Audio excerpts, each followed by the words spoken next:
Hi there and welcome to this next video on your website and elements of your websites. In the last video we talked about your product page and the 6 things that people, or the 6 questions that need to be answered for anyone visiting your page. And today we're going to talk about some of the elements that go into making that actually work. And again, this is courtesy of the guys at Digital Marketer, who are fantastic marketers, and I really recommend you checking them out if you get the chance to do so, which you should do, because if you're watching this video then you're probably interested in growing your business, and these guys are great, so have a look at them. Really cool guys. So anyway, let's talk about the 7 items, and again, I've got my laptop down here. I will be glancing down to it to get these items out. So number 1 is copy. We talked about copy in an earlier video, so you need to make sure your copy is the best it can be. I've given you the pointers on how to write copy for your website, so you should already be primed on what to do for writing your copy. Number 2, images. We've already talked about images again, and we've done that in a previous video and talked about how to get the best possible image for your products by visiting stock photo sites and typing in the type of thing you're selling or service you're selling or what your business is, and looking at the kind of photos that people are being taken by professional photographers, and then you want to, copy is not the right word, but emulate them to give you the best chance of getting the best kind of shot. Either that or get a professional photographer in. It's as simple as that. You also want to have your ratings and reviews on that, and ratings and reviews for the product or the service, if there are any available.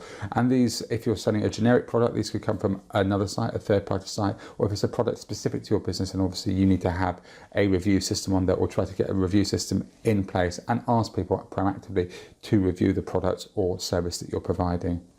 You also want to have proper calls to action. And again, we talked about calls to action when we talked about copy, but you want to be asking people to buy your product. You need to be in there and saying, hey, this is what we got, it's really cool, so buy it, buy my stuff, buy this thing. So you need to be actively asking people to buy, not just hoping they will make a purchase on the product page. You also need to have the price, and the price needs to be very clear and very obvious. And you'd think that this is something which is obvious, but actually the reality is that oftentimes you have to hunt all over for the price, and it's really frustrating. Typically speaking, I wouldn't recommend having the price at the top. I would normally have it at the bottom after the product description, so people can have a read and you can build up and tempt them. But it depends on the price point. I mean, normally if something's got a higher price point, then yes, the price lower down works. If it's just a more of a commodity item and a lower price point, then yeah, have it higher up. But usually for higher price points, lower down, plus lots of good copy beforehand, helps to pre-sell the product before they see the price, so it actually creates the value. Because if somebody sees a price point first, say you were, Rob's, I don't know, Rob's magical fruit juice, and it was there for $197, straight away you'd be like, no way. You might read it because it said magical fruit juice, you might read the copy a bit, but you're more likely to just click away. Whereas if it says Rob's magical fruit juice, and there's a whole list of benefits and how if you drink it you can float up in the air, walk on water, all these things, and then it said $197 and it was guaranteed all your money back, then you're much more likely to buy it because you've had all these things explained to you and all the benefits explained to you. So that's just something to bear in mind. And you also want to have testimonials on there, and testimonials about your business. And this is how you create that trust that we were talking about as a 6th point. So do people trust your brand? Can they trust your business? And testimonials, third-party proof, is the best way to do that.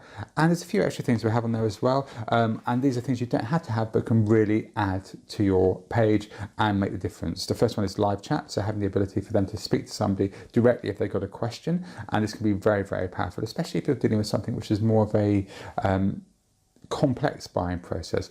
For example, one of the clients I work with is a reseller for a warehouse wholesale manufacturer. Now their product offering is very complex. If you're actually buying, you often need to discuss with them what items you specifically need for your warehouse to get them in. So actually having live chat enabled is incredibly powerful. It saves them having to pick up the phone. It's much more immediate, and it really helps the selling and buying process. You can also have in out of stock options on there. Again, people like this, especially if your item is likely to be out of stock. There's nothing more frustrating than somebody buying a product or you buying a product and then finding out it's out of stock. It's incredibly annoying because you've often spent a lot of time trying to find this product, and to find it's out of stock or be told it's out of stock can then mean, well, A, you lose the sale as a business, but also B, you hack off the customer and they never come back again. At least if you say it's out of stock, you've got a chance of them coming back to you in the future. But if you really annoy them to start with your first transaction, you may have lost that customer forever. So it can be quite a useful thing to have in place. And the final thing is videos. Videos are great, and especially videos and demonstrations of any product or service. Those are really powerful things to have.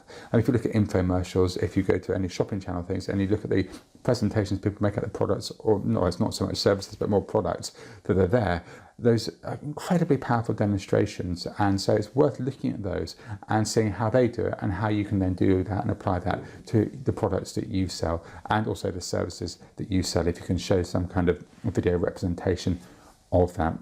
So those are the key elements of your page and the things that will help to answer the 6 questions. And that's it for this video. And tomorrow we'll move on to another video where we discuss even more elements of your website.